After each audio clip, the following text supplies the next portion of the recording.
All right.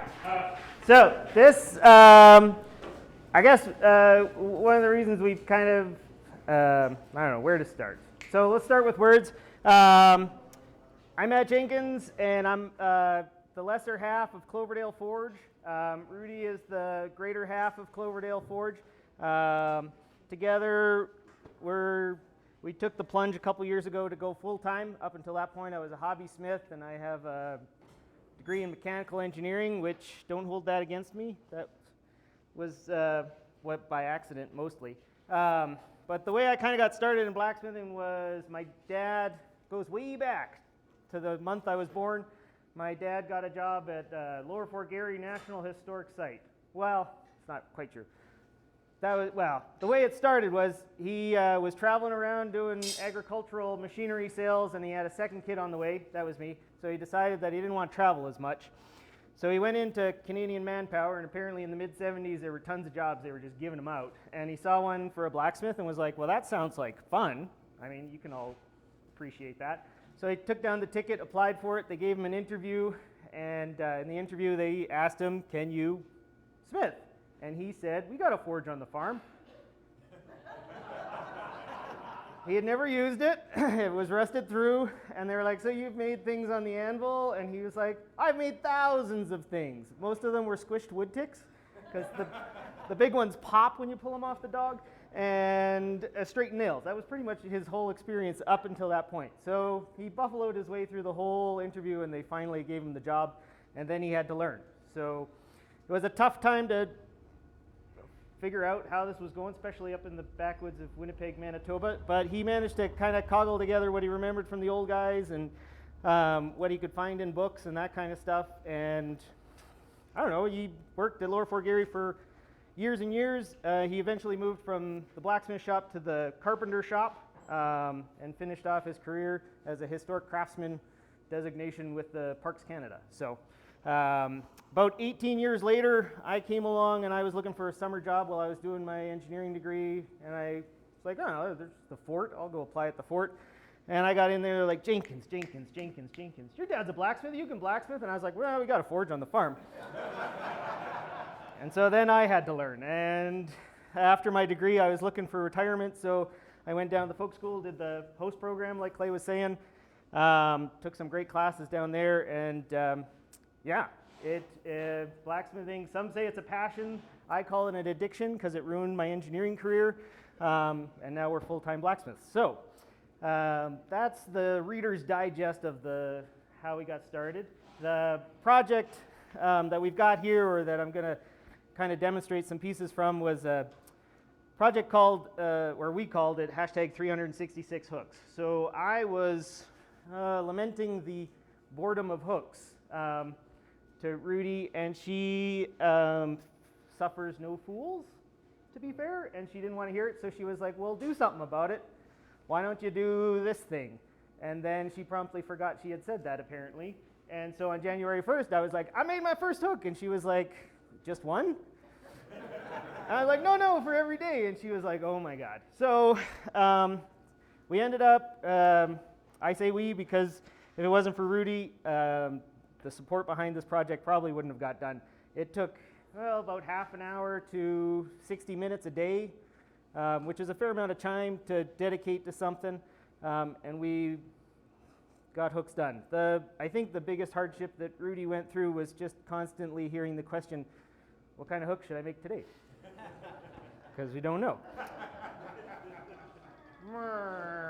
Everyone in my life got tired of hearing that question. So I brought a small sampling here. This is only, I think we counted 70 some hooks, 75 or so. And I'm going to go through some of what I consider the highlights, but if there's something in here that you want to see, just let me know and we can integrate it into I've got 3 or 4 hooks, and if we've got some time at the end, we'll do the all request hour. So my first, what I really wanted to do was just start with a lame old first hook because it seems like that's suitable. So I'm just going to, no, it's electric apparently. Yeah, there we go. So we'll put that in and get that going. Most of the hooks have a story behind them. So if you pick up any one of the hooks, I can tell you whether it was a technique that I was trying to develop or whether it was something I was wanting to try. Some have days that are signified. So this is Talk Like a Pirate Day, September 19th.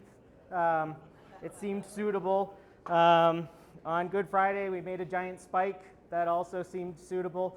So there were lots of things done. The first hook that I did is the first hook that I'm going to do here, and that's the first project that everyone seems to do. It's just a straight up old-fashioned for us coat hook. It's got a lot of learning lessons in it, and I don't know, it just seems like a good way to start off the 3 hours. And then I'll get in and we'll do some hooks that I've seen from my travels in Europe, and some that I have no idea where they came from, but they turned out pretty cool. So, does anyone have any questions yet? What kind of finishes have you tried, and what do you think of your top?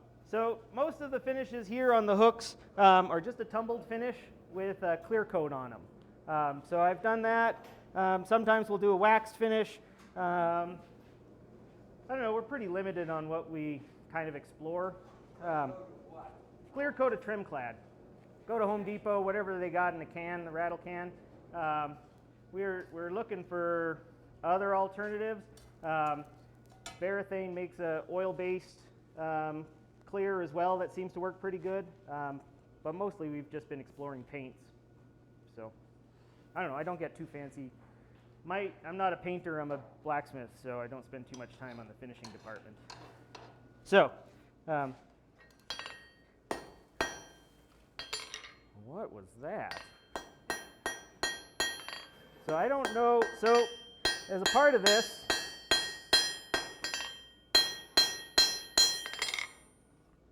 a part of my project here was almost all the steel came out of the scrap bin.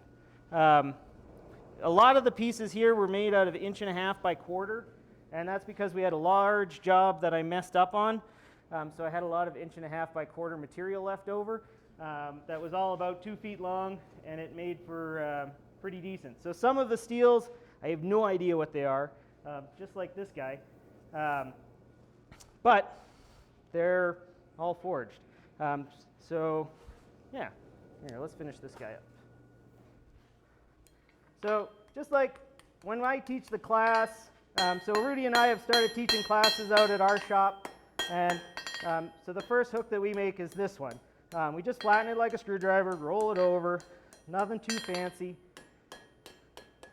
kind of curl it, and I kind of break these operations into forging and bending. Kind of the description of if there's metal between two hard things, that's forging, and you're changing the cross section. If you're changing the direction, then it's bending. In the engineering world, we call that magnitude and vector. But there's not a lot of engineers here, apparently. So, all right, at least there's one or two. Give this just a quick cool here. But we'll get through this guy and pass it around. So these are the ones that we make. I don't know, we ended up just making a couple hundred just before we came here, so they're pretty simple. I usually make them out of 1/4 inch instead of 5/16 here, but we'll get it done. The next hook that I'm going to get to work on is this hook here, and I'm going to go ahead and I'll pass it around. Usually there's a semicircle, but you're all around me. And this hook is a pretty cool little hook. It's got a fun story attached to it in that I first came across that pattern. Is there a cutoff hardy for this anvil? Can we steal a cutoff hardy from here? There we go, that one will work. So the one that I'm passing around now has kind of a squiggle on it. And when what year was it? Here's a little nice one. Oh, all right. Woo, fancy. If any of you get a chance, I recommend, in this year coming up, in the odd years, 2019, in 2015, I guess it was, I went to Europe, and I traveled with a feller named Paul Garrett. And if any of you had a chance to meet Paul Garrett, he's a great guy. and he was the one who kind of convinced me to go to Europe in the first place. And we went to 2 conferences there, Hephaestion and Stia, or the World Forging Competition in Italy. While we were there the first year, I think it was 2009, we met a feller named Gusta Gablik. And if you get a chance to check out Gusta's work, he does amazing work, but he's a little hard to find because he's kind of old school. So he doesn't have a lot of web presence. While we went over to the conference, there was a little bit of time in between Hephaestion and Stia. So Gusta, who lives in Berlin, we went to visit his shop and had a great time. He was showing us around, but he doesn't have a very big house, so I ended up sleeping on the shop floor, which is fine. I like shop floors. But that gave me the chance in the morning to like rummage through his tools and everything, and as I was rummaging through his tools, he had one fuller, top fuller, that was particularly rounded on the ends, and I couldn't figure, I just was kind of an oddball thing. So I took a look at it and I was like, oh, well, that's all right. And I was looking around the shop and I saw a test bar up in the corner of the shop with that design on it. Now there's a lot of ironwork in Europe, so you're a little bit of an overload. When I thought, well, that's kind of cool, and didn't give it much more thought.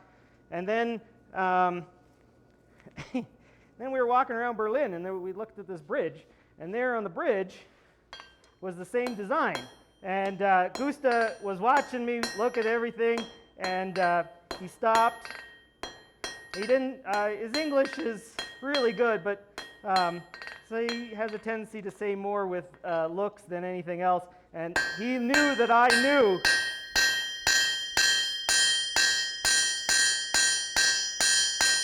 I had seen that before, so we'll cool that off. Now you can put a twist in these or not.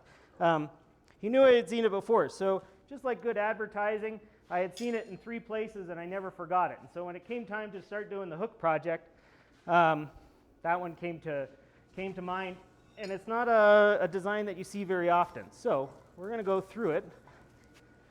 I'm going to get this guy hot, and we'll go ahead and do it. I don't know if it's made it around yet. Has it gone? It's still in, no. Okay, so it has gone most of the way around. No? Oh, oh boy. So that's 5/8 stock. I think I'm using 5/8. It might be 3/4. It doesn't really matter. So, like I said, it was what I pulled out of the scrap bin because it was what I had on hand. So I'm not going to say too much for stock sizes or anything like that. This has a very special tooling, which I also happen to pull out of the scrap bin. It's a bar. I don't know. That's the beauty of this design, is that it looks very complicated, but it's quite simple. I think it would be a really great design. So Gusta, the one in the bridge, was almost 2-inch square. So you can imagine you scale this up. It works really well under a power hammer, and you can mash it pretty good. So what it basically is we're just putting thumbprints on it on 90-degree squashes. If I can borrow it for just a second. Oh, where's the camera? Put it on the whiteboard. Okay, so basically it's a bar on the bias, or on the diamond. And what we'll do is we'll lay it flat on the anvil this way and come in with our thumb or finger and squash it down. Then we'll flip it over the other way and squash it in that direction. And just by going back and forth, the line that you see that squiggles back and forth is really just the corner of the bar. So I'm going to ask the wonderful and illustrious Karen Rudolph to swing a big hammer for me because she's awesome. And she drove all this way and I got to put her to work.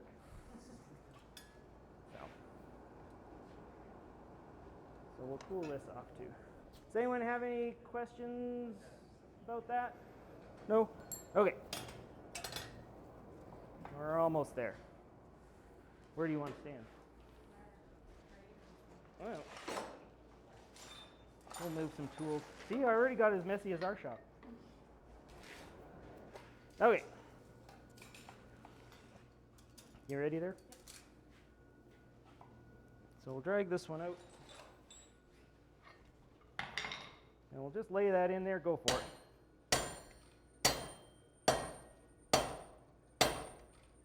Done. Hit it all like shows you money. Okay. And then we'll flip her over. So we're just going to do some light blows here. There you go. Harder. Okay. Flip her back. Yeah, there we go.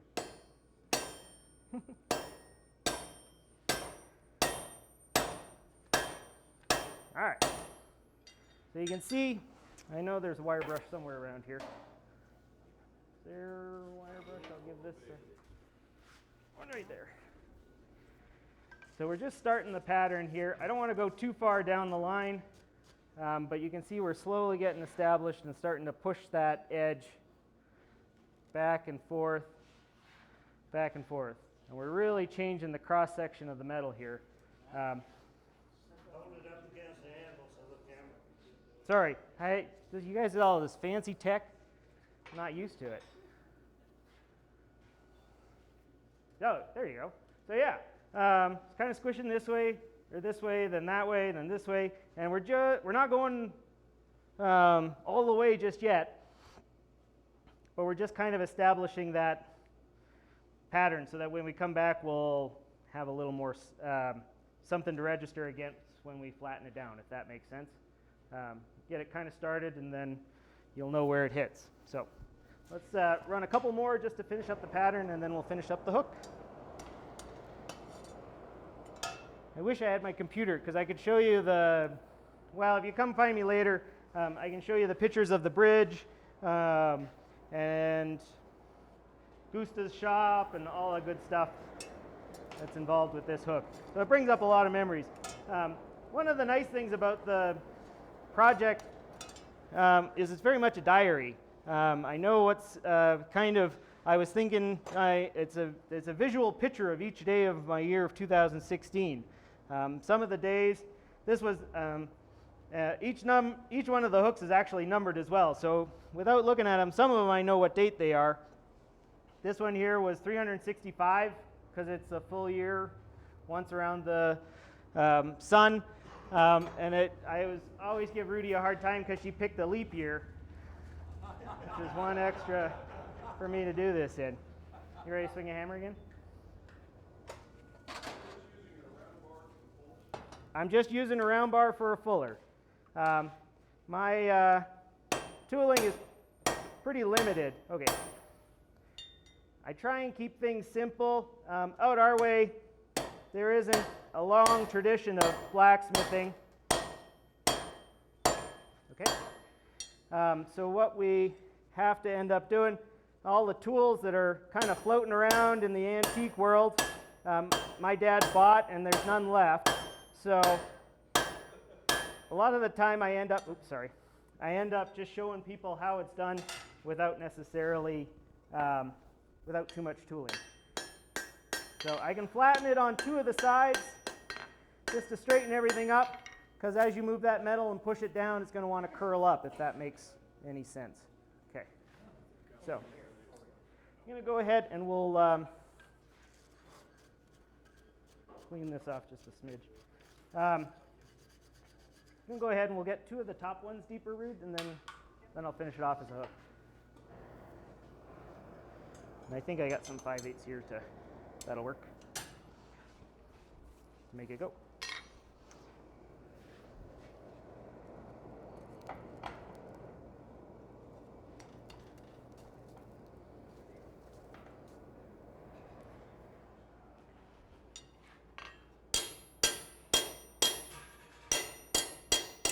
Straighten out our tooling,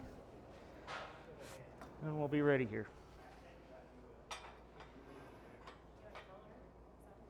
Pardon me?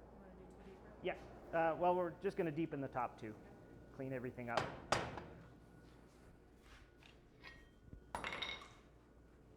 So, smack her in there. Yep. One more. There we go. One more. That'll work. And get you to do these two. Good. There. That'll do us. All right. Starting to get a little warm.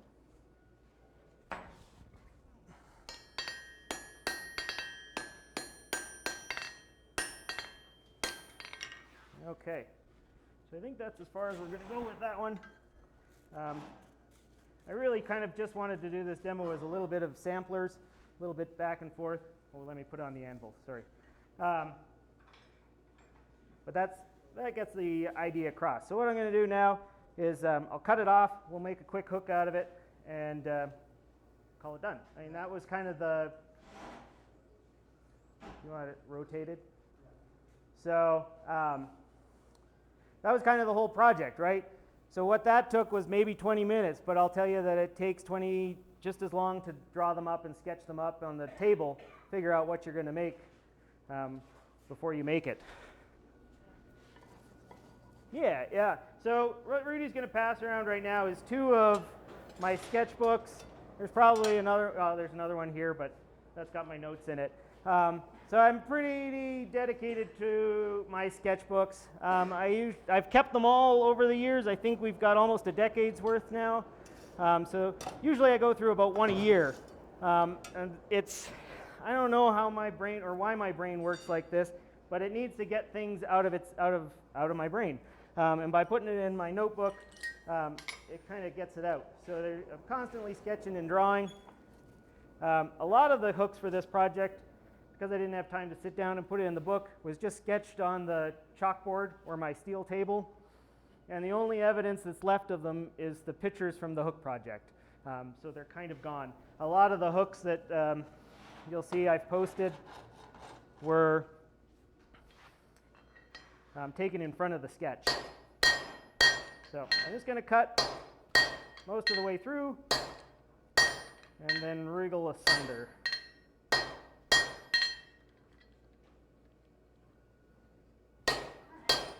Okay, we're getting hot.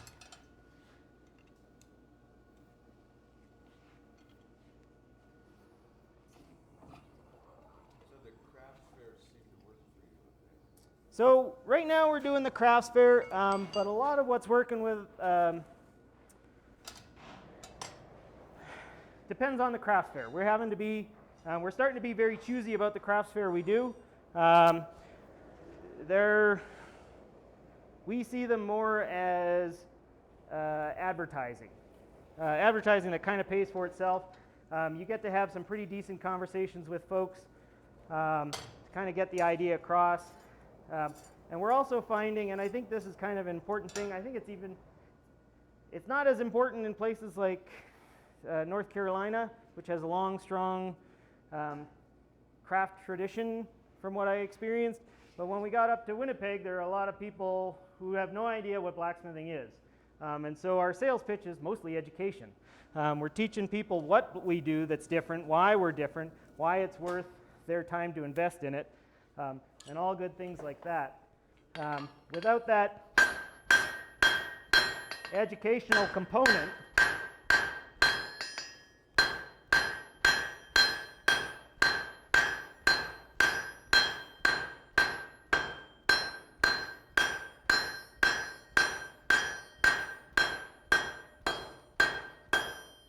people don't necessarily understand.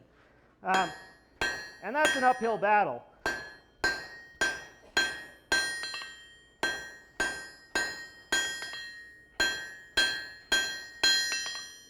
So I'm just going to keep nattering, and if I say something that y'all understand, don't feel free to correct me. But when drawing out a fair amount, I'll use the horn. And using the horn, you're basically reducing the area, and if I had to talk in engineer speak, you increase the pounds per square inch is pretty constant, but if you reduce the square inches that you're trying to push it through, you'll increase the effect or the force involved. And by using the horn, I can get a lot more work done than otherwise. I do kind of see the whole system as an active hammer and a latent hammer, or a hammer that just kind of sits there. My dad used to sum it up So when we were doing something that required nice, clean lines, no hammer marks, he would always get me to put the smooth side down, because in his words, the anvil doesn't miss, but you do.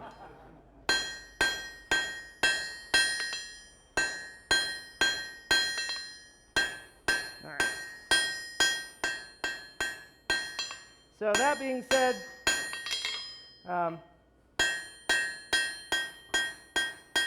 there have been times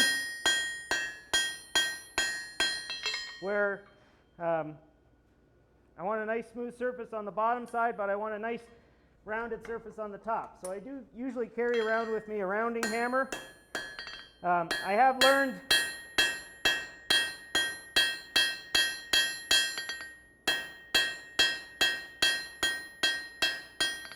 have learned a lot from farriers over the years. They're pretty damn efficient because they're just as underpaid as we are. And the rounding hammer is one of their great secrets, I think, or turning hammer. All right, so I'm just going to roll this up and then put a half-face blow on the top, and then we can drill a hole in it and call it done. The other nice thing about this piece or this design is that because it's on the diamond, it makes the bars look bigger. You don't have to spend as much on steel. If that makes any sense. So one thing you can say about Manitobans is we're thrifty. We constantly get that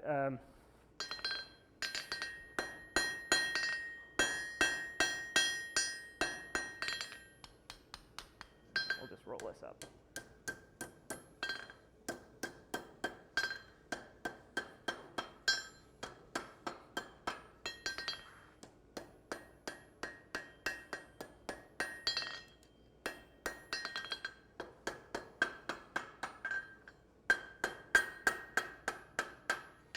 All right, so there's that one. See if these guys will work for our half face. And we'll quench this off, pass it around. Does anyone have any questions? Just shout them out. There we go. Half an hour to an hour every day. Is that design and forging? That's design and forging, yeah. Sometimes it was 20 minutes of design and 2 minutes of forging. I will admit that some of them were cop-outs. So you got to get somewhere some days. Well, I shouldn't say cop-outs, but they were just very simple. But I don't think that, well, when I started the project, I wanted to make sure that simplicity wasn't they didn't have to be complicated, right? You shouldn't weed something out. It can be just as beautiful if it's simple. So one of my favorite hooks, which Clay was giving me a hard time about, was this one here. And I'll pass that one around. And that one was really simple to do. I mean, just chiseled the corner and then flattened it out. There wasn't really anything to it, but to kind of come up with that biased idea, where am I going to pull the mounts out of something if it was just sticking straight out of the wall, oops, can't hammer on that, was kind of the tricky part to all of that.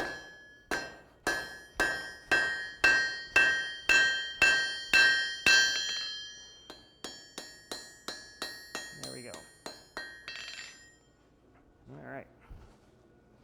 I should be using this one just so I don't burn the chalkboard. So at the end of the day, like I said, the fun part was just throw them in the clunk in the bucket and having it done. So very simple tooling, very simple design. Most of these hooks, I'm just making sure I'm saying it right. Most of these hooks were just anvil and hammer. So there wasn't too much, or the tooling could be made very quickly. So the next one I wanted to talk a little bit about was this leaf here. So I'll grab a piece, some 1/4x1. So I'm going to take this and we're going to do another leaf hook. Everyone loves leaves. They're the mainstay of modern blacksmithing. So this one, I'll start back here and pass it around. This one that's going through or around does involve a little bit of interesting tooling. So I'm going to pass the tooling around. It'll start on this side, and then I'll talk about it on the chalkboard here. Is there a pen? Where's the marker? Ah, awesome. And my eraser. So these ones, this tooling, I call them deerfoot tooling or teardrop tooling, teardrop punches. I first saw these demonstrated by Mark Pierce. I don't know, does anyone know who Mark Pierce is? Bueller. Okay, so Mark Pierce is a guy out of Calgary, Canada. Nice guy, did his apprenticeship in Europe. So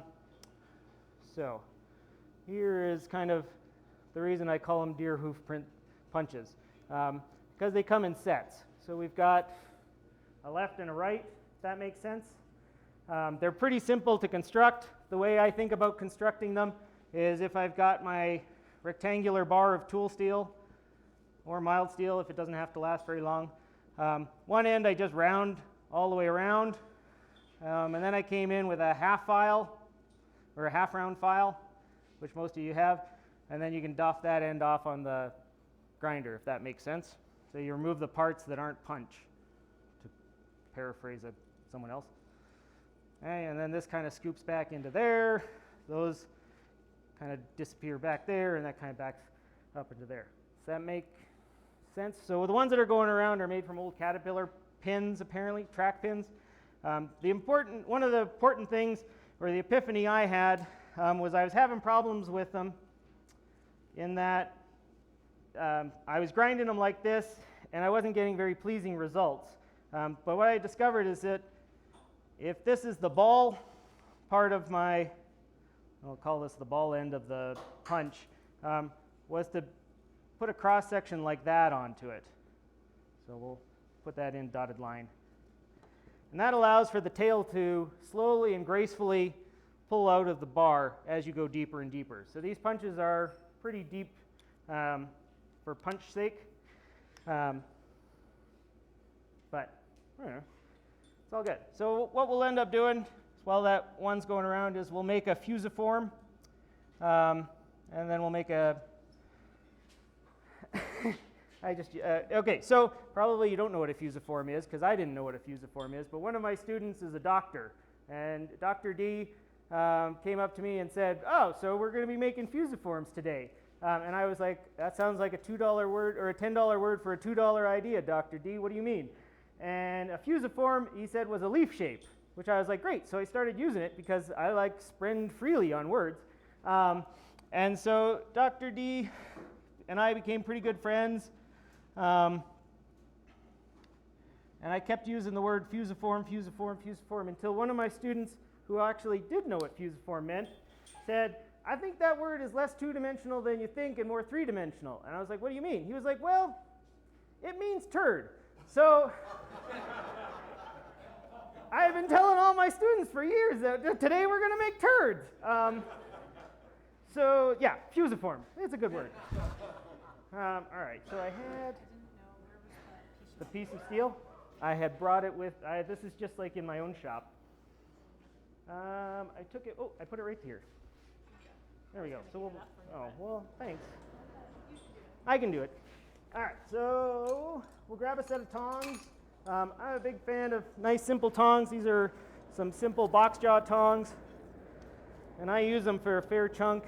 I find they also work really well on sheet metal and stuff because the jaw passes the lips. You can get a pretty good grip on them. You'll see me use these a fair chunk.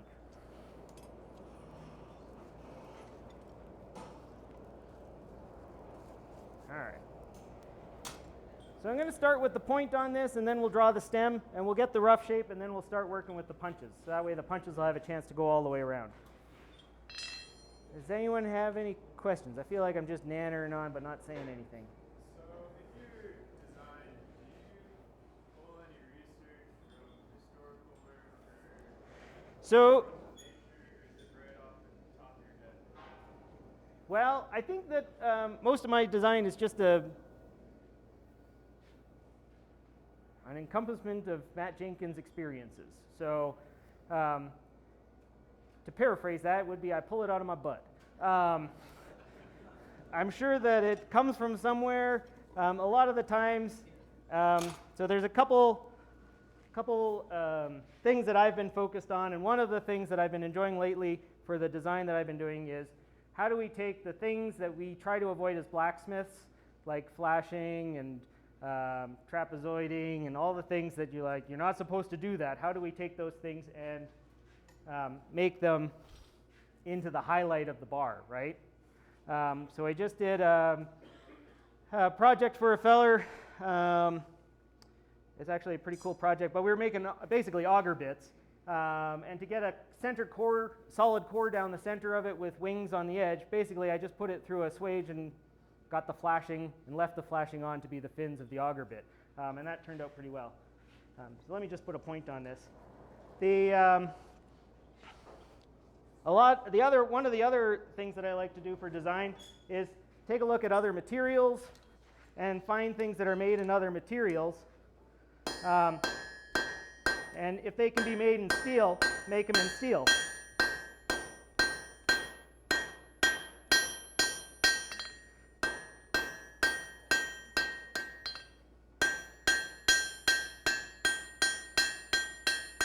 So there's the start of my fusiform.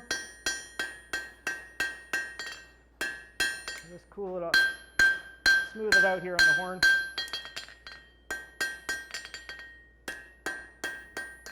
So I guess we use, I don't know, maybe 6 inches of this stuff, not too much.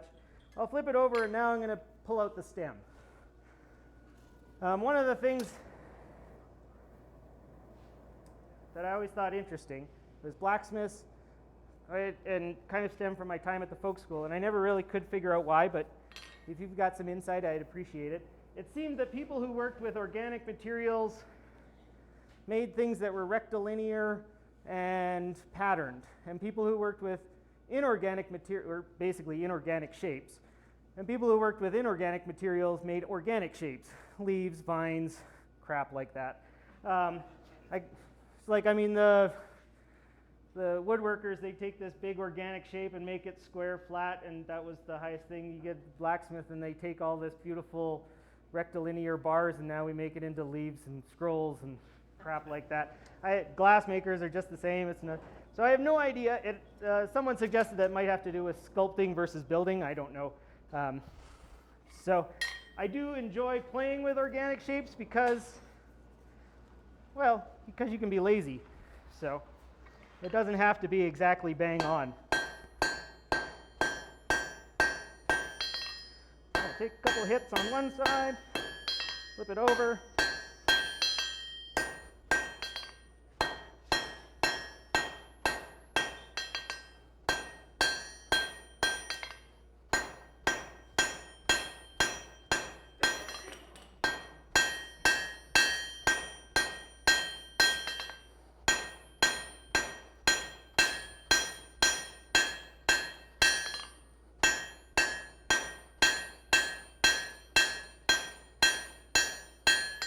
All right, so why did I talk about lazy? Talk about lazy because it's organic shape. I don't have to get those to line up bang on. What I'm doing here is I'm pinching the material. I'm lining up the edge of this hammer with the edge of the anvil and striking it down and trying to get it even on both sides. So I'll flip it every couple blows, hit a couple times, flip it, hit a couple times, flip it, so that I can make the same mistakes on either side, and hopefully it looks even. I always tell the story when I talk about this. I took a class with a guy who used to work at Colonial Williamsburg. I think his name's like Peter or something like that.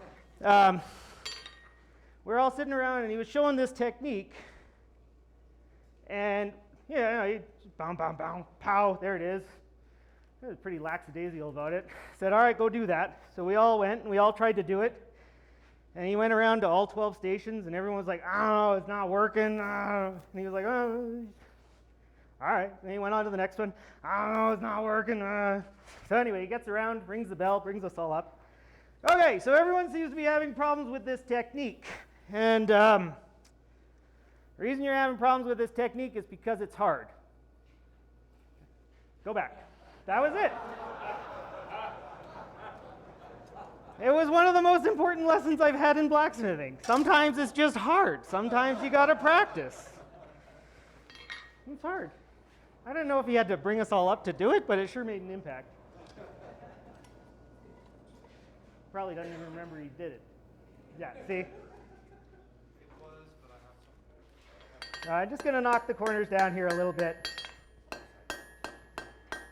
And if those punches have gone around yet? They're almost around? All right, so I'm gonna grab them from you after I round this up.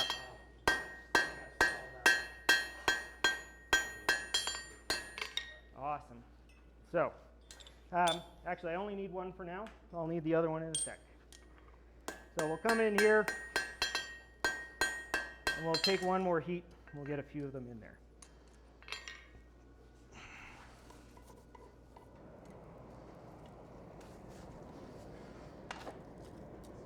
So, while I saw the Deerfoot punches with Mark Pierce, I didn't make them until I saw a picture of a fern in Otto Schmueller's book.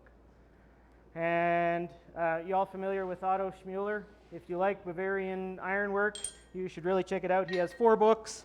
They're really quite lovely, very heavy in pictures, which I love because I hate reading words.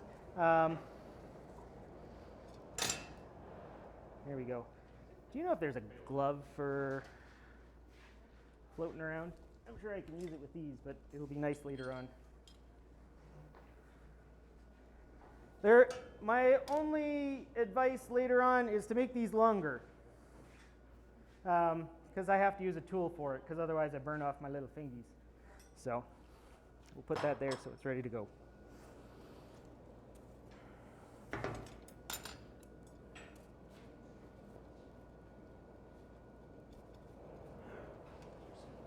Oh, thanks. Really only just need the one. Although I have fat fingers, so I hope I don't stretch these all to snot. That'll work. All right. So there we go. Knock that scale off. And we put the punch there. So what I'll do is I'll start at the bottom, and I'll get that tail to hit the bottom or the center line. And I'm just running through pretty quick here. Actually, you can go ahead and use these. I have a tendency to use these with a pair of vice grips actually at home. And I'm starting, so when I do this, I start a little further back than you would otherwise think. And allow the punch, because the punch is sloped, it wants to roll to the outside. So if I show you the back side, sorry, I should do it from back here. Yeah, I'll try it out in a sec. If I show you the back side, you can see kind of the pooks or the distensions where it pops out. And that's because I've started a little bit back and allowed the material to squeeze out. So if I show you the front side,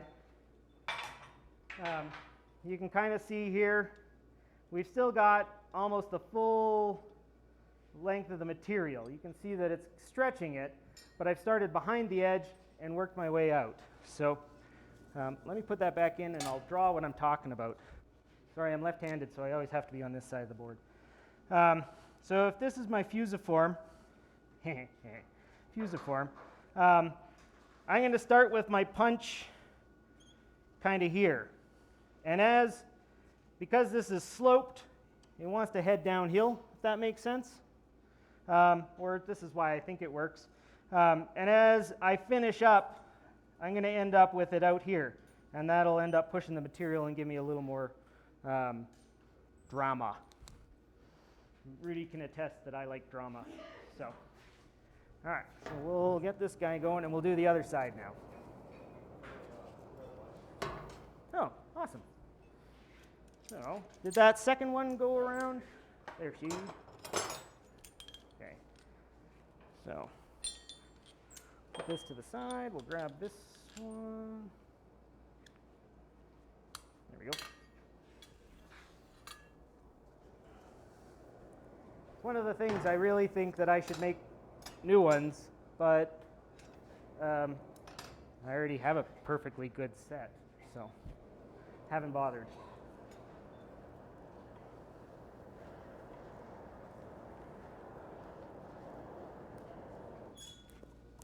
So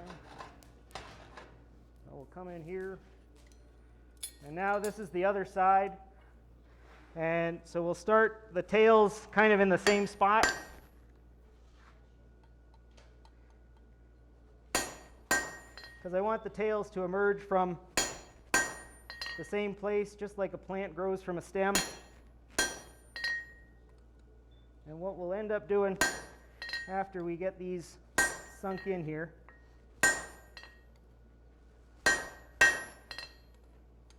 is we'll go ahead and connect them all with a chisel.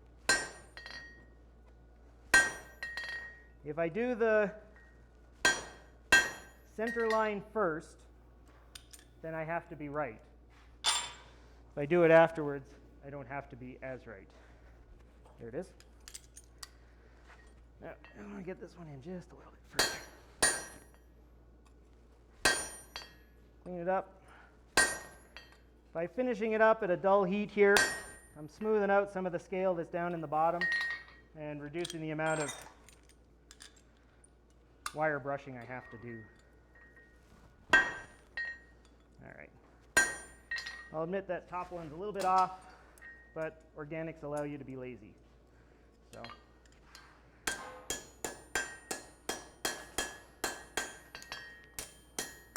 All right, so that's what we've got. I'll hold it here. That's what we've got right now. It's both sides. It doesn't look very dramatic, but we're going to add the center vein, and that'll connect everything up. Right now it just looks like a bunch of disparate pieces. But if we take that, heat it up, and put a heavy groove down the center, then it unifies it and it becomes a leaf. So we'll need this guy and this guy.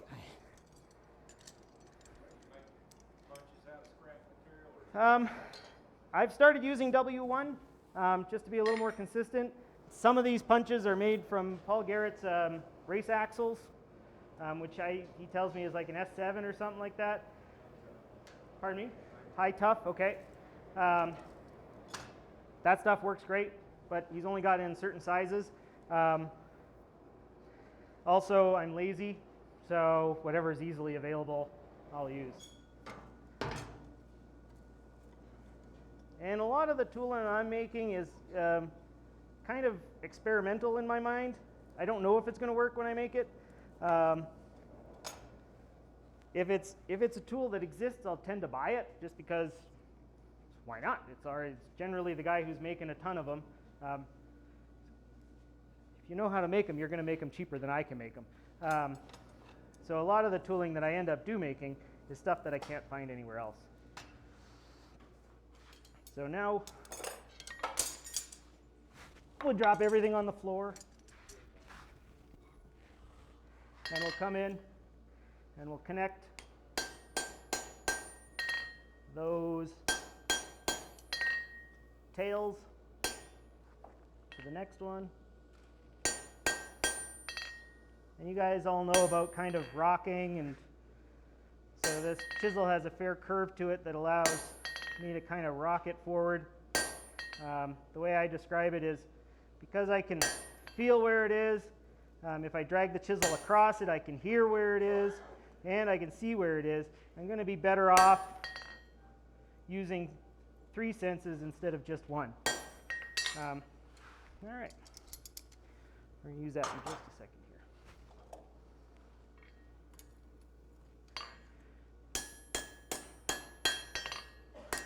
Okay, so that looks a little bit better. Give it a bit of a brush to shine it up for the camera. So you can see we've got a little more drama in there now. I got one more thing to do. So I did these.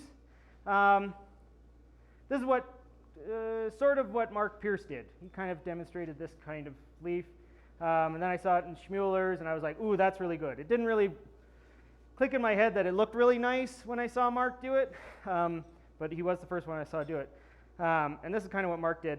And I looked at Smueller's book. I was like, oh, that's awesome. Let's go do that. So off I went out to the shop because I keep my books clean. And then went out to the shop. And I finished it up. I was like, that looks like a dog fusiform.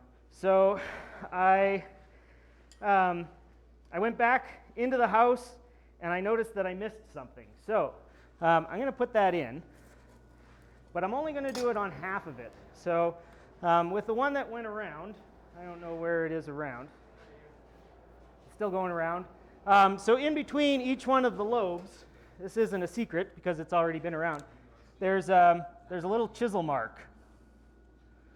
Okay, so it's just a little chisel mark. Can be curved. I'm just going to do it straight because that's the one I've got.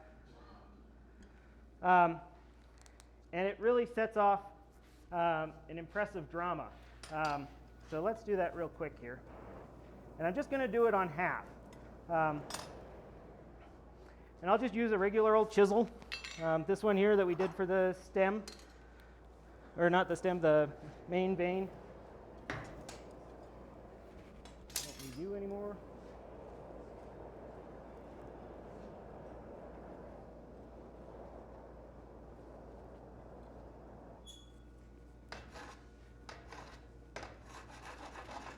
All right, so I'm going to come in and we're going to put it on one side only. I'm going to come in with my chisel. We'll do one hit and then I'll really tilt the chisel, kind of drive it out. The first mark is just to locate it, and then the second one is to push. Okay, so first one down, second one push. If you've got an anvil block or something to do this against, it helps from pulling things off the floor. Oops. And when I demonstrate this, I try and either get someone to hold it or, whoop. Yeah, if you could grab just the end of that. Usually I demonstrate this in front of school kids or something like that, and they always want to pick it up. All right, so let's put one more in here actually, just because I'm a glutton for punishment. I do find that the last stage, the quit when you're done, is the hardest part of this whole process. We'll give this a brush and then pass it around. Or I'll cool it before I pass it around. Thank you. Sometimes I skip steps. All right, so one thing that I want to show here, and the one that's going around, and this kind of leads to a larger, one of the reasons I like showing this one is because it leads to a larger lesson. Okay, so if we hold this up for the camera, you can see kind of this is the side that we've put the marks in, the chisel marks in, and this is the side that we didn't. And if I cover up one side, you can see how much more drama there is to it. And then if I cover up the side we just did, you can see how plain it looks. So when I pass this around, I'm going to encourage folks to just cover one side, take a look at it, evaluate it, see what you think. Does it look like a dog fusiform or not? And then flip it onto this side and consider it again. The one that went around had both sides done. Usually I do both sides, but this is more or less than anything else. So we'll pass that around. And I think this was kind of one of those delayed lessons that I talk so much about. And I usually credit Peter with this one too, is that one of the things that I think is going on here is that you've got your design is all about contrast. So you're putting, one of the reasons that blacksmiths really like is we put thick beside thin, right? We take this big hunk of metal and we draw it down so that it's thin and dainty, and you've got this conflict within the piece. And so you're, I don't know, it's constantly surprising. And so with the teardrop here, I've got this teardrop shape, which is nice, bulbous, soft. It's like the hills of North Carolina. But the hills of North Carolina get kind of boring after you've looked at the hills of North Carolina for a long time. And every once in a while, you got to put a Rocky Mountain in there. And so there's that kind of contrast between hard and soft shadows that's constantly playing with the eye. So one place, and once I saw that, I started seeing it frickin' everywhere. And now it drives me nuts. And I wish I could go back, but now I am cursing you all to the same fate of mine. So if you can imagine, a lot of people will have a transition from a fat bar to a thin bar, which is cool. That looks good. We've got a little bit of contrast here and a little bit of contrast here between thick and thin. But if we take this smooth shape and we break it up and we put a hard line in there and we go back, and then let's say we put another hard line in there, you're going to start seeing this shape. Oh, gee. You're going to start seeing this shape in all sorts of architecture, everywhere, even in machinery and stuff. When I see that shape, I think Tom Latney and Seth Gould and all those guys. They've kind of got the market cornered on that shape. But if you're at the state capitol or something like that, you'll see a molding, and I'll draw it in 3Ds here. I don't know if you can pluralize 3D, but I just did. So you'll have this soft shape beside this hard shadow. And it's that constant change of contrast. And as that leaf goes around, I really recommend kind of noting. And so when I had this dog turd here, and I went back into the house, the one thing that I noticed in Schmueller's book was that there was a chisel line between each one. And there was that small, 20-second difference between the two pieces that really made it punch. So does that make sense? I'm seeing vacuous stares, but everyone's okay. Good. Bueller, anyone? All right, so that hook's going around. How are we doing for time? Just because I know that I'm yammering on. Okay. Wow, we're doing great.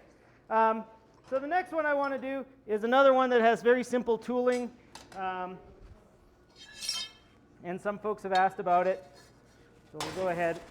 I couldn't find a piece in the scrap bin because someone didn't over-order for a job apparently. So I've got a piece of 1.5 by 1/4 here. And we're going to do this little basket weave one. So one of the things that I got called last year to demonstrate at Can Iron, and I don't know if any of y'all know what Can Iron is, but Can Iron is the Canadian version of a Bana. It's smaller, more intimate, a little bit weirder, but nonetheless, I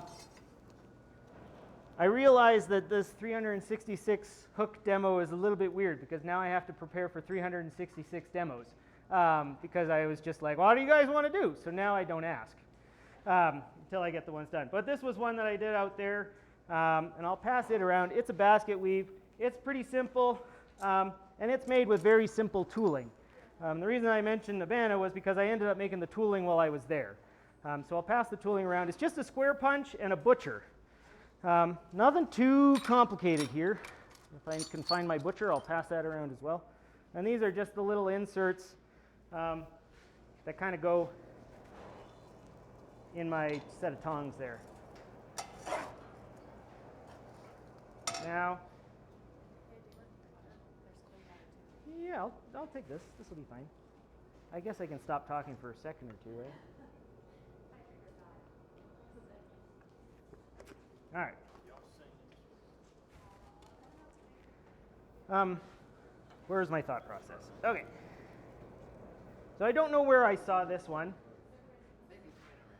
But I'm going to pass this one around too because it's the same thing.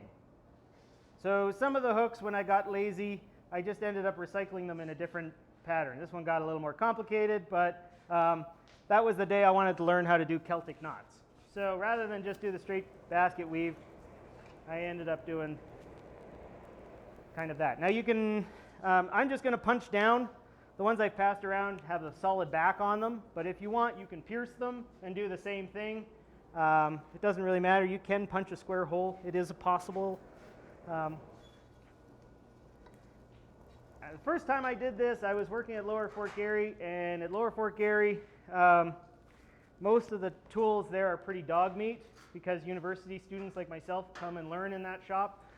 Parks was pretty good to us in that they didn't require us to make anything. but we just had to stand there and look like we knew what we were doing. And now I'm embarrassed that I pretended to know what I knew, but regardless, we had a lot of time to just play. I mean, basically, I was paid 40 hours a week to practice, which is a pretty sweet gig if you can get it. And one of the things we had in the toolbox was just, I mean, we had like a punch and a round punch and a square punch. I don't think we even had a slot punch. A couple hammers. It was getting pretty embarrassing, the limited amount of tooling there. But this was one of the designs that we could do with that tooling, because we just started. Someone would come in and they would look around the shop and they'd be like, "Where's your drill press?" And you'd be like, "Well, we don't have a drill press." "Well, how do you make holes?" So we had one piece of steel that we constantly made holes in, because people would want to see you make a hole even if you were in the middle of something very complex and ridiculous. So we pulled this one piece out and it eventually became perforated. And then I had this idea that looking back on it, I had this idea that I wanted to chisel out in between the holes, because that would be kind of cool, because what else have I got to do? And then I ended up getting the lines and it started looking like a basket weave, and so that's kind of where this pattern came from. Now, I'm not saying it's an original pattern, but it is a pattern. Can I get you to hold it for me? But I do need the tools. Did they make it around yet? Can I just borrow them back for a sec? Just the square punch. You can have the butcher. I really shouldn't give away all my things before I need them. Yeah, we'll hang on to it. I'll pass them around again. All right, so we're ready. I just need you to hold the long side. You want to stand on that side, and I'll. If I were a smarter man, I would lay this out beforehand, but I do appreciate the workmanship of Risk. So what we'll do is we'll lay out all three on top. So I'm going to do three punches here. And then we'll just run down the center first. So what I'm working on here is basically a grid. And we'll get one more in before we take another heat.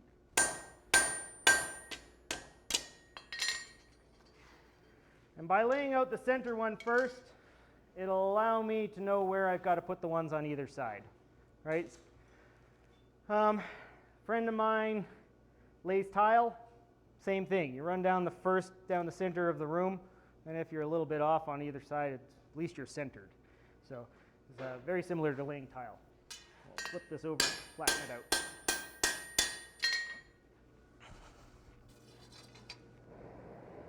Does anyone have any questions, comments, jokes? Ask my mom. I don't know.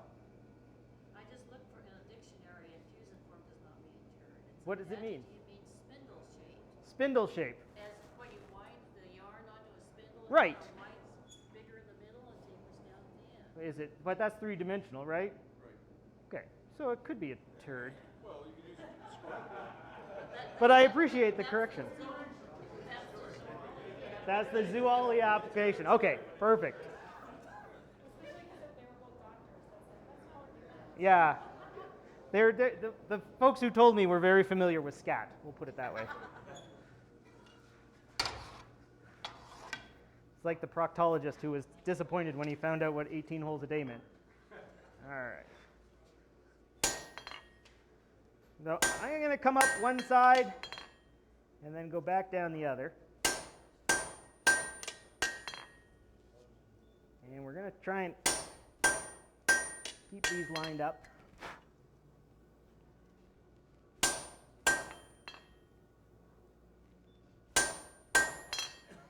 And this one was a little bit pinched, but it'll work. All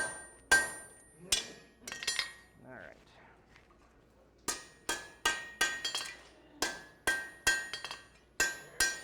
So to avoid boring demo syndrome, I'm going to go ahead and stop there, and we'll start connecting them. But that's all I've done is just kind of punched. And that's a pretty cool pattern as it is, but there's the deception of the over-under, which is kind of cool. So let's finish that up. And then what I'll do is we'll hack it off, we'll draw it out under the power hammer, we'll cool it off, go home for the night. No. But then that hook's done.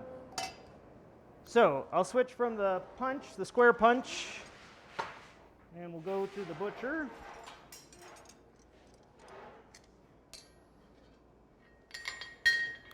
And we'll get ready. So right, left-handed, hammer right-handed. If you want to see someone really weird, you got to talk to my mom because she hammers both hands, which is really hard to teach. And she writes left-handed in a book, but on a chalkboard she writes right-handed. So that's why I say blame my mom, because she's weirder than anything. All right, you ready? Dankeschön. Okay, so half of this is remembering which side to do it on of your cuts. So there's a lot of back and forth. Sometimes I'll even change the direction of the butcher in the tongs. We'll get up.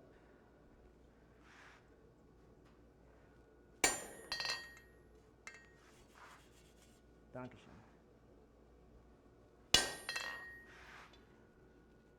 And so I'm just kind of going back and forth. Now I've done these enough that I've kind of got it figured out, but if you don't do it enough, take a moment and contemplate it. All right. So I have one that's a little bit wonky here. I hope you guys forgive me. But it'll come out in the wash. So that's over, under, over, under, over, under, over, under. I'm not a basket weaver. I've got, yeah, my butcher does have a little bit of a radius around it. So you don't have to worry about chop lines on the other. Exactly, yeah. It just kind of cuts it down. This is a bit of a dog's breakfast here, but the idea is there. But one thing I also, so I missed one. Let me get it hot and we'll finish it off. One of the things I like about this, and to bring it back, is it looked pretty cool with our square pattern. And we've got some dark shadows in here. Yeah, can you turn that off for a sec? We've got some dark shadows in there. So we've got some contrast between the light surface and the dark. And then the other thing that we've got is when we come in with the butcher, we've got a dark shadow here, and a dark shadow there, and a dark shadow there. So there's more contrast. And then we'll also have kind of a gradient or a light bend there as well, if that makes any sense. And that gives kind of a nice contrast as well, which is the same as the teardrop punch with the little chisel in it. So to answer the question that I was asking about kind of the source of my design, when there's a situation that I've drawn something and I don't like it, I'll go back and start asking why I don't like it. And the most obnoxious question, if you've ever had a 3-4-year-old, the most obnoxious question out there is why? Why? Why? Why? So I end up doing that to myself as well. Awesome. All right, which one was it I was missing? So it was this one, and this one.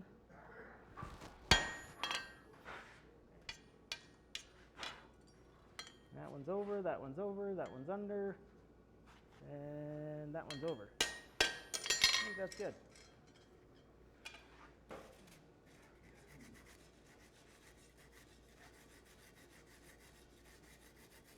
Okay, so one last thing is, it's going to look like a dog's breakfast there, but I'm going to come back and I'm going to clean up the last of it again with the square punch. So I'm going to do one more come in with a square punch. Because when I come in with the butcher, it squashes out that part that I've pushed down, if that makes any sense. And so basically I'm going to come in and, well, in the machining world it would be broaching it a second time, but we're we're just going to run that punch into it.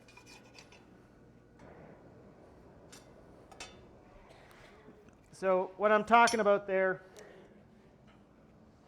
is this situation. I got my square, and I've drawn my things here, and when I do that, it's going to push that out like that, if that makes sense. Which is all right. It gives a bit of a interesting look of depth. But what I really want to do is I'm going to come back with the square punch and clean that up, if that makes sense. And that'll help take out some of the errant chisel marks and any of the mistakes that I have done.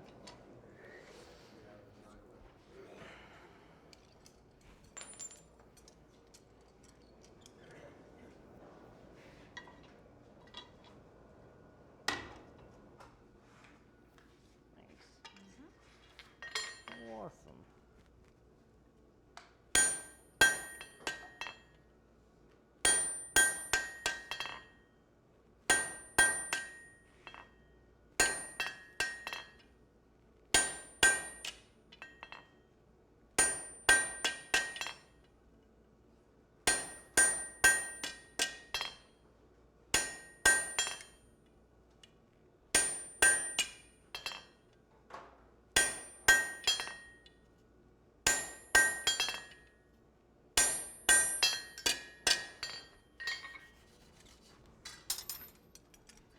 One.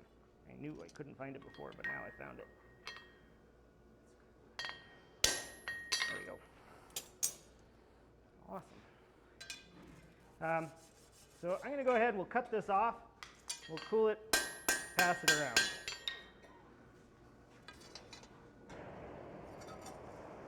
Does anyone have any questions? It's not a very complicated, so none of these hooks are very complicated. They're just kind of an excuse to practice something. Pardon me? I was wondering how you were cooling. How I was cooling it? You were telling me I cooled it off and pass it around. Oh, well, I'll cut it off, then cool it and pass it around.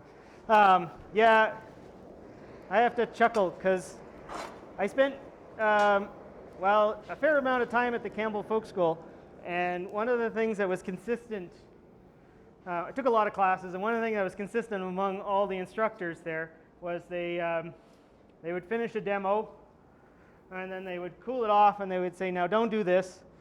They'd cool it off and pass it around. So what I learned was it'll be okay as long as you say, now don't do this, when you cool off a piece of metal. No one ever said why, but I don't know. All right, so we'll cut this filler off.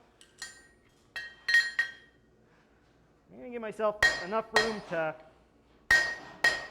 later draw this out onto the power hammer, and we'll make it into a hook just like the other one.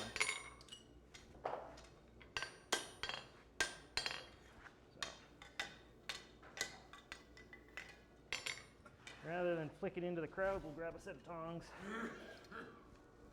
and wriggle asunder. All right. There she be. Okay, let's just smooth it out. Knock some of the scale off here. Take out some of the hammer marks. My dad always said, I swing a hammer like lightning. I never strike in the same spot twice.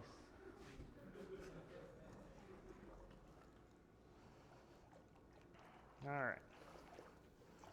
So here's a version of that hook that went around that done without layouts, very quickly and without consideration. And if it can look fairly decent without that, without laying it out, imagine what you can do with laying it out. So, yeah, I don't know. Oh, let me pass those tools around just so that everyone can get a look at them. I don't know where we had finished off with them, but center bleach. Let me just, they get a little warm. The thing about short tools is they get a little warm. That's okay. Well, I don't know. You just got to act quick. Didn't get too hot, but I'm okay with dressing tools as well. It's also that the quench bucket's way over there, so Um, pardon me? No, it's fine. I'm just going to grab a glass of water. Okay, so the next hook that I think I'm going to do is this one. And so I'll start over here. So this one's based on a little candle holder. And the versions I've seen drawings of, and I've never seen an original one, just had a spike on the side and the bottom. So you could put a spike into the wall, or you could put a spike into a post head or lamp post or sorry, fence post or something like that. And I like demoing this one because it talks very much about, well, one of the things I appreciate is that every surface of this piece has been forged. So by the time I'm done with this little candle holder creature socket thing, none of the original stock material is left. So no one knows necessarily what you started with, but they get the idea of, well, it's made from steel. You can figure it out, but you have to have a little bit of experience. So I've got a piece of some 3/8 by 3/4 here, and that's what we're going to use. And I'm going to start off by making the socket for it. And it's just, I kind of do the same thing if I'm doing some kind of socketed tool, whether it's an ice chisel or kind of thing. We want a cone, and so the flat pattern for a cone is kind of a fan. So we'll take our bar, flatten it out, and then we'll come in and put the split in, bend this back to 90 degrees, draw that one out. Bob's your uncle. Does anyone have any questions about that? No? This one's pretty simple. But it's a, you pardon me? You lost it? All right. I'm losing it too. No, that's right there. It's all good. Lots of good heat in here. Okay. So yeah, this, when I'm demonstrating in front of a crowd, it's a nice one to do just because it lasts longer than 2 minutes and keeps my attention, but is short enough to keep the muggle's attention or the audience's attention. So it works pretty good.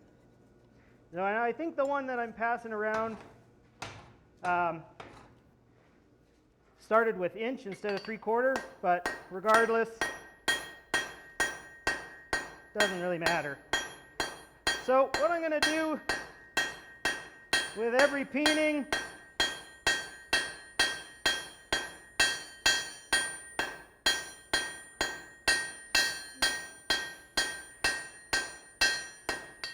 I start in the center and take it down to thickness, and then I'll go one way or the other. Okay, let me just straighten that out here. So I've thinned it down to about 16 gauge or 1/16 of an inch, and then I'll continue the peen, squish it out one way, flip it over, squish it out the other way. I don't know if I have to say it, but I will. If you're just all over the map, the thing, if you're trying to spread a lot of thin material, it's going to crack. I think that, and you can correct me if I'm wrong, which I'm sure you will. I treat metal a lot like biscuit dough. And biscuit dough is kind of like, I don't know, any of you made biscuits? My dad used to make marbled biscuits. That was how he cleaned his hands. But when you're pushing down biscuits, the edge of the dough it will crack, right? So when it gets really thin, it wants to crack a lot. And metal's kind of the same way. There's just not enough material there to have the same amount of strength that you would otherwise. So if you've got a cross section of 1/4 inch square and you try and bend that, it's easier to bend. You don't need as much force than if you had a thin piece and tried to bend it, right? Like if we, I'm not saying that real well, but it's kind of the idea of bending it the hard way, right? But imagine that we're on the flat and we're applying a force this way and we're trying to bend it in this direction.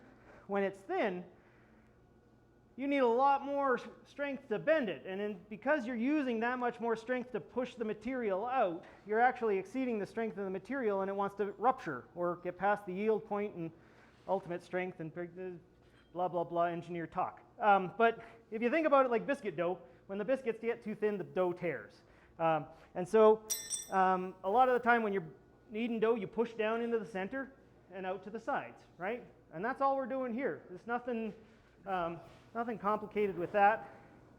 But you have to be a little bit, I guess, regimented about it. I mean, it's hard to hit in the center all the time. Like I strike like lightning. But I guess to paraphrase, it's hard. Just do it. Yeah. If you do this, you continue to work the middle out and leave the edges full. I will leave them as full as possible. So now, once I've got that center, I'm going to start drawing it towards me and thinning out the material.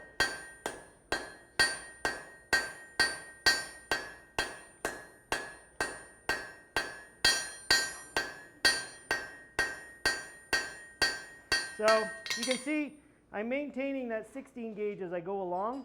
I'm going to stop there for a second. But I've still left that big mass on the end. One of the other benefits of having that mass on the end, and I'm going to use some engineering words, is a thermal capacitor. Just means it holds more heat, right? So you can work a little bit longer than you would otherwise.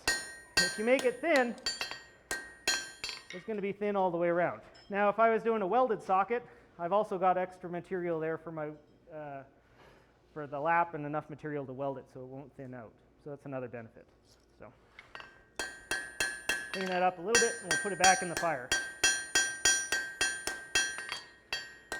So once again, the anvil wins. I've got hammer marks. The anvil didn't miss. So if you've got a smooth side that you're trying to keep, just keep that in mind as well. When I put it back in the fire, I put the thin side up. Anyone know why? I don't burn it. There you go. Oxidation is a terrible thing and a wonderful thing. I went down the rabbit hole of oxidation one time, and this bores Rudy to death, but we ran out of things to say in North Dakota. So I'll tell you guys. Oxidation is funny because coal right now is oxidizing, right? It's burning. Oxidation is just burning. And what I didn't realize was that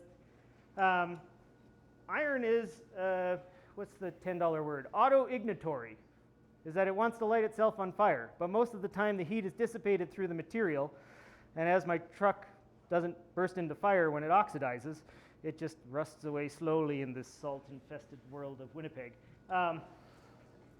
If you shave off a little bit of it, there's not that thermal capacitor, and it actually lights on fire, which is the theory behind the flint and steel, if that makes any sense.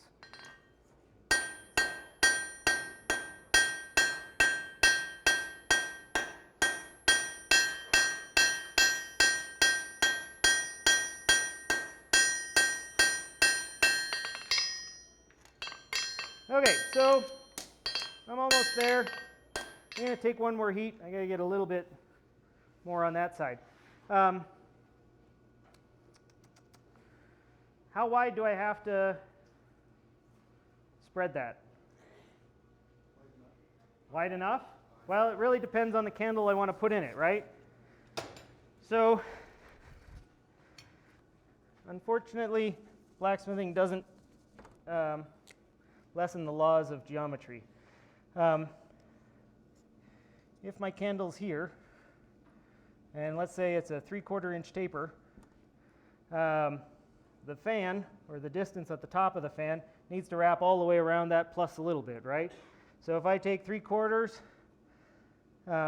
there's a wonderful formula out there, pi d, which we could define, but I'm going to throw it away, and that's the definition of pi d is simplicity, and you can go look it up.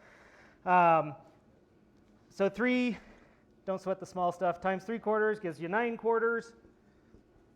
Now I'm doing this just for me. So 1.25 is what we need for a 3/4 inch taper. Does that make sense? If I, no, doesn't? 2.25. Thank you. What did I say? 1.25, 2.25. That's right, doesn't make sense. Now it does. Thanks, John. So if it was a 1-inch candle, come on, I made the math simpler. 3. Thank you. Thank you. I know, no one said there would be math. Pardon me? And a little for the overlap, yeah. So I'm probably at about 2 inches there, which means I'm pretty close. But that way, if you do the thought or the thinking beforehand,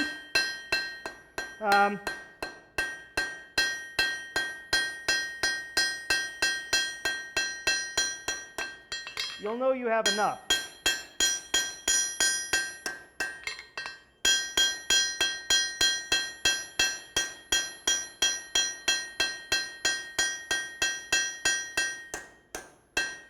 Okay.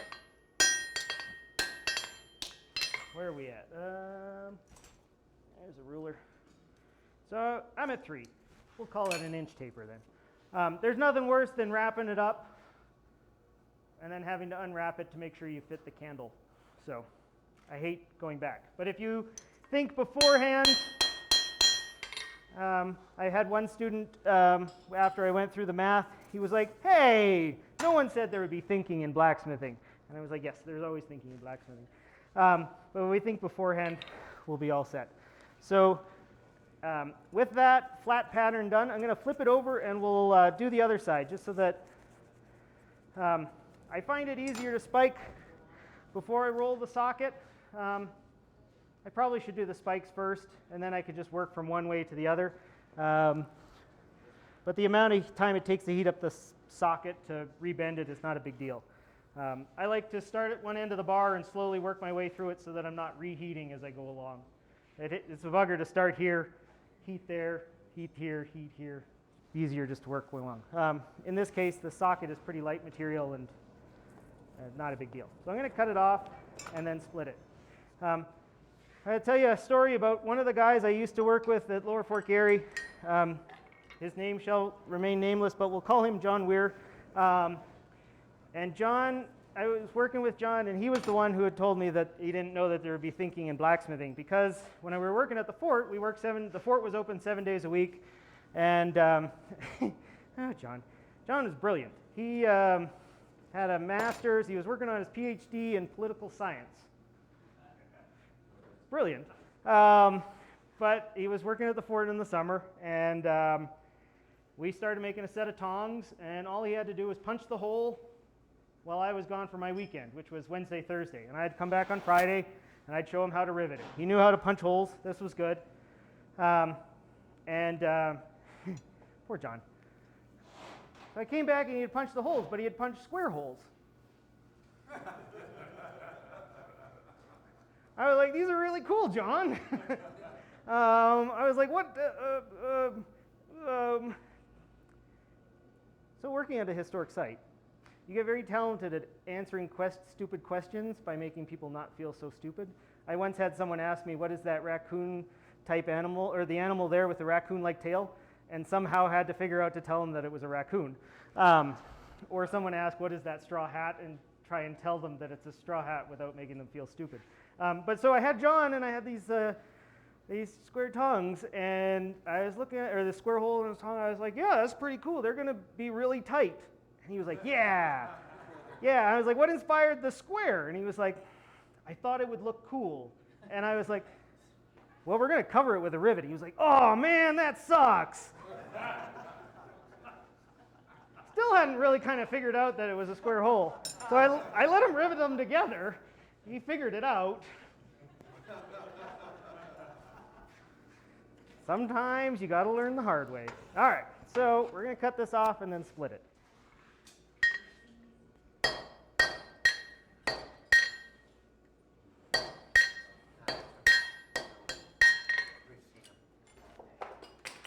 Oops.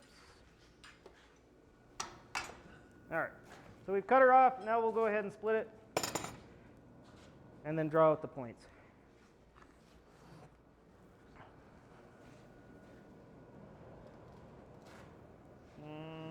Bummer. Okay, so we need the chisel.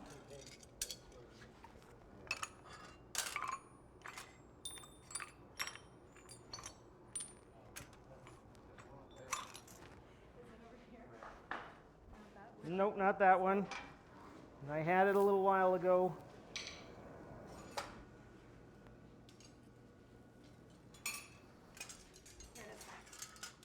Nope. Put a chisel up on the vice grip. That's my punch. That goes with the vice grip. So this is my shop a lot. Here it is. It's got hidden. So when I was in Europe, it's fine. When I was in Europe, Paul and I snuck into the demonstration area in Stia. So I don't know if how many of you guys are familiar with Stia, but it's a forging competition in Italy. They call it the World Forging Competition, but I mean, that's as legit as the people who show up. So lots of people show up for this one, but it's mostly Europeans.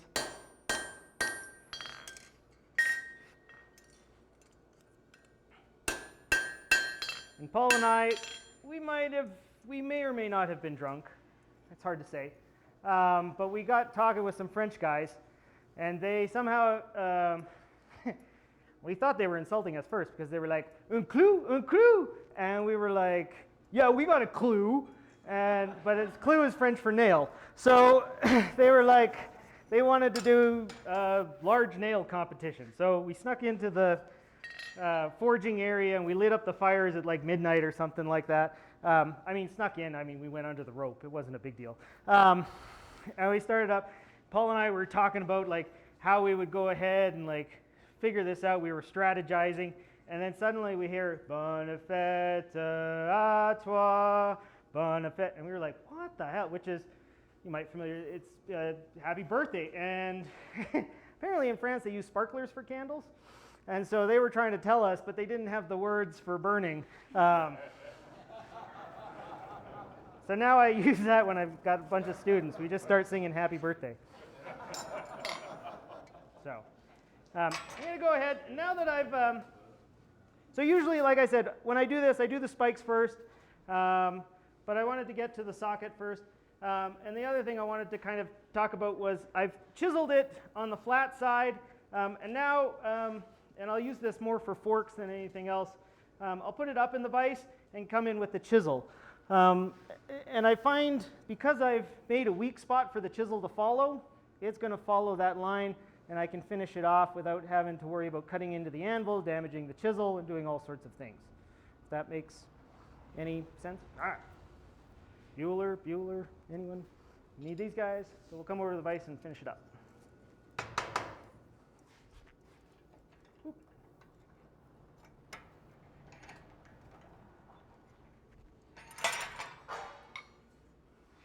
So we've got a bit of a bend there.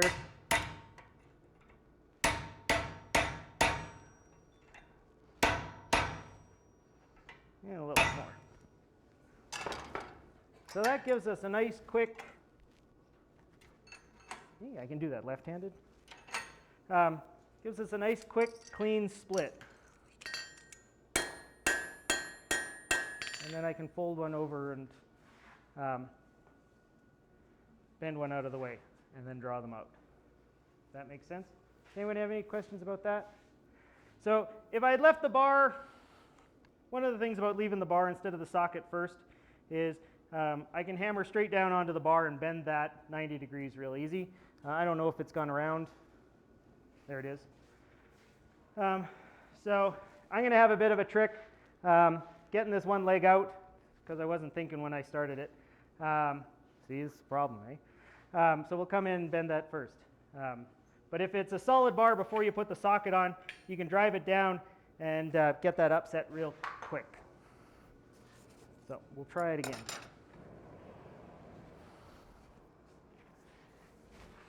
I don't like that hammer as much as the other one.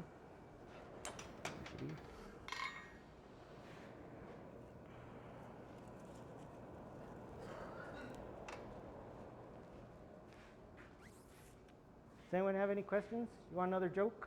Jokes? You want a joke? What's the difference between a man who jumps off a 10-story building and a man who jumps off the second floor? The man who jumps off the 10-story building goes, ah! The man who jumps off the second floor goes, ah! That had nothing to do with blacksmithing, but it's one of my favorite jokes.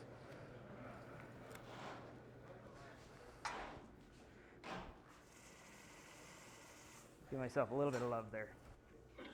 So.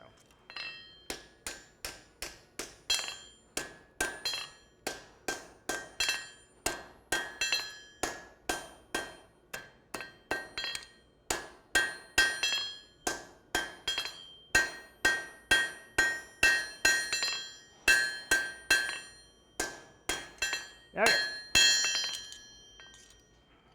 So, there's our 90 degrees.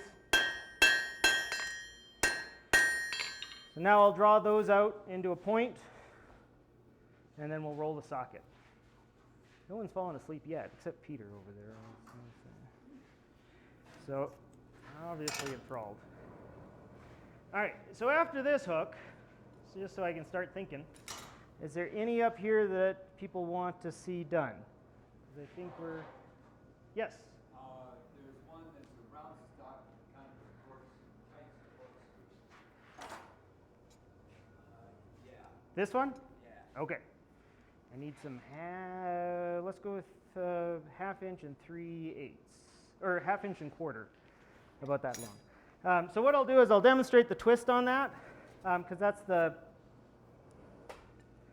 important part of that demo, and how we get kind of that barley twist.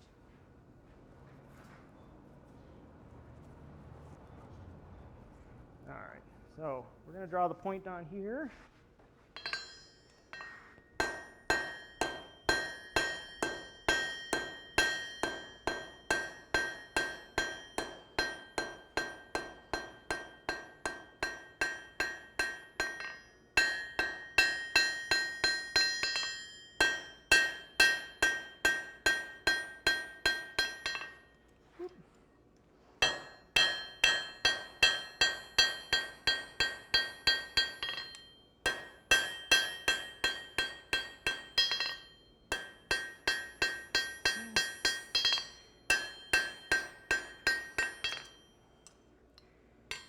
And then the next, just to get it out of the way of drawing the second point, we'll go ahead and do the socket.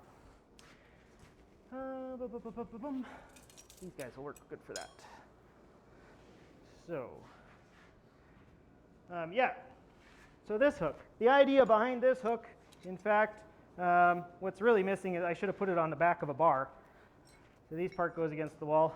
And the idea was to use this hook for those anal retentive people that need their hangers to sit just exactly the same amount across each time, so that the lumps would give you a certain number of hangers. It's a twist that I saw in Europe on a big old chair at a museum in, if you ever get a chance, museum in Rouen. It has some amazing ironwork.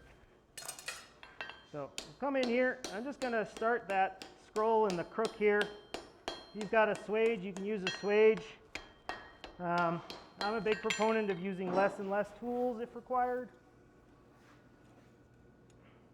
And then we'll finish it up. So I'm giving it the what I call the propensity to bend and get into shape. There we go. Do you want them a certain length? The same length. Perfect. So you can see we've started the rounding. We'll go ahead and finish up the rounding.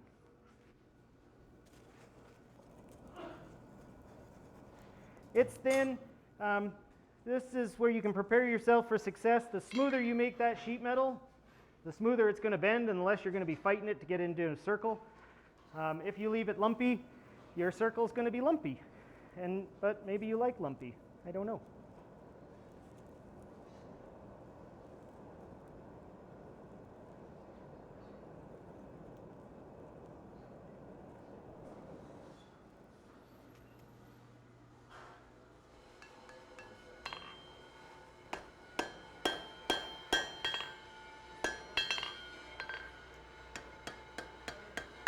Went just a little too far, but we'll open it up again.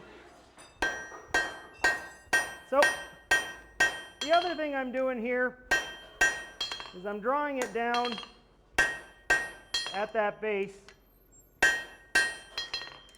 so that it's the same thickness as my spike starts, if that makes sense. So I squash down that base, we'll straighten out the socket. So now that it looks like a single poke or a single spike all the way through with just the leg coming off. That's close enough to half inch. I didn't ask half inch. Yeah, that's or close square. enough. No, that's good. Round or square. No, that's round is good. It's all good. Let's finish up this socket now. These are nice if you've got a secondary bick or a little horn. My shop, I've got one that fits in the Hardy here, but this one's fine enough.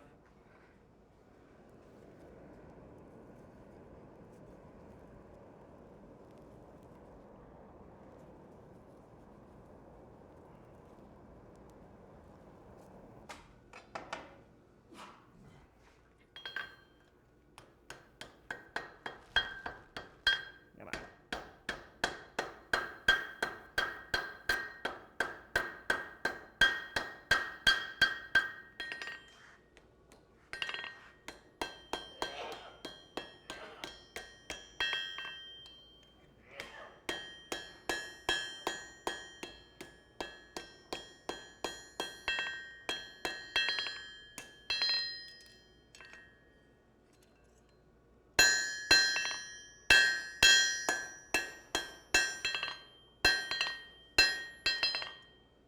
All right.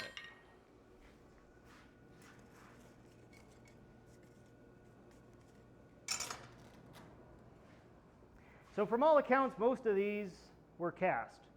They were little cast lumps with two spikes coming off them because it was easy to do. There are a few examples apparently that are hand forged. So that's why I started making them. They're I don't know the exact historic record of them, but they're a fun forging. So,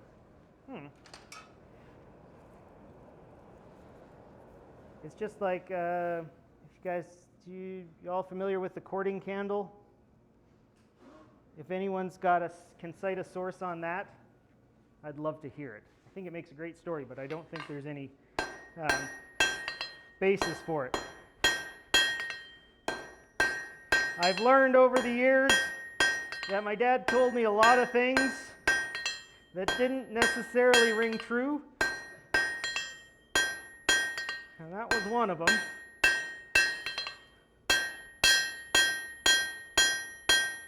When I went to school, I was doing my university degree in engineering. One of the first things they made us do was they gave us a box of widgets. So retainer springs and nuts, bolts, cap screws, whatever, what have you, just so that you would all be talking the same thing as you went along. And when the assignment was, they gave you this box of widgets. Now don't do this. They give you this box of widgets, and then you had to, each number had a sheet, and you had to fill out the sheet, right? So, I mean, there's nylock screws, there were crown nuts, there were all sorts of bits and pieces. And one of the things in the box was, I don't know, you guys have them down here, but it's a G's clip. So my dad taught me all these things. Growing up on a farm, you get to know. I was surprised that there were engineers out there who didn't know what a difference between a screw and a nut and a bolt, that kind of thing were. But so I was like king of the class that day because we just kind of sat down at the table and labeled it all off, and our group, whoop-a-doo, there were 100 items. We got 99%. And I was like, what? I was so angry because we got one wrong. And so I went to the professor to find out what it was, and it was the G's clip. And I was like, he was like, that's not what it's called, Matt. And I was like, well, what is it? He was like, it's a retainer clip. And I said, retainer clip? I was like, I don't know. I know for a fact that we call them G's clips. So I went home, and I talked to Dad. Dad was like, how's university? I was like, oh, it's good. And I was like, but, you know, out east, it's really funny. They call G's clips retainer clips. And he kind of guffaws to himself. And I was like, So they're not called cheese clips? And I was like, no. I was like, why do you call them cheese clips? And he was like, because every time you take them off, they go fling, and you go, Jesus. Couldn't believe I put that on an exam. All right, so we're going to do it, I don't know, in woodworking they call it, I think they call it a barley twist. And so we're going to do that, which is this lopsided twist here. We'll put this on the anvil here for you. So we're really just going to focus on this chunk here. And it's pretty simple. Basically, I'm going to draw the flat end on the 1/2 inch, and then I'll draw the flat end on the 1/4 inch. And then we'll make it happen. So the surprise here is really that the 1/4 inch that I'm heating up is just a tool. So if I twist both of them together, as they twist together, the round is going to twist around the 1/4 inch, and then I take the 1/4 inch out, and I'm left with this screwy thing. That's about it.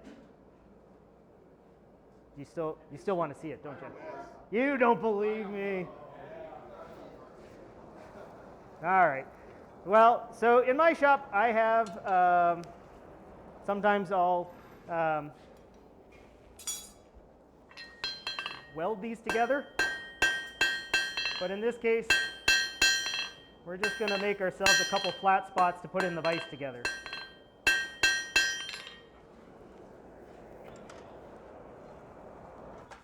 So we'll put a flat spot on that. The flat spot, of course, ended up being the mount on this one. I think this one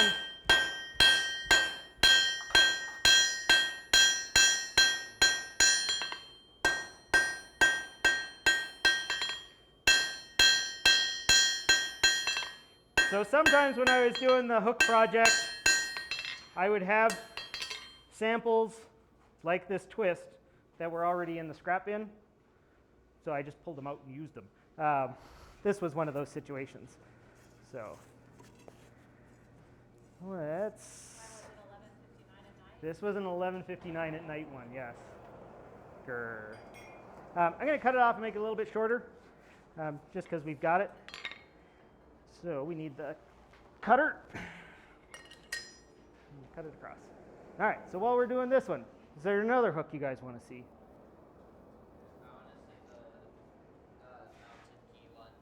The mounted key one. Yeah, like with the cross on it. So I know it's somewhere around here. This one. Okay. So we'll do that one. You can pass that around and around. Let me go grab some. Okay.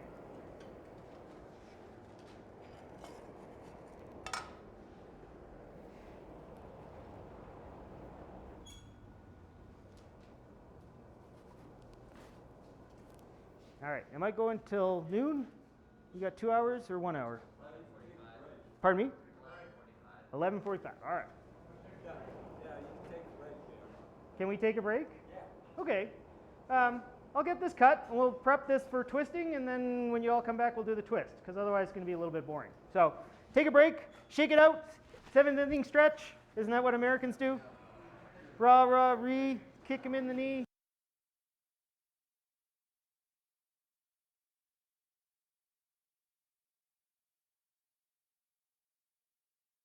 That one too. That's a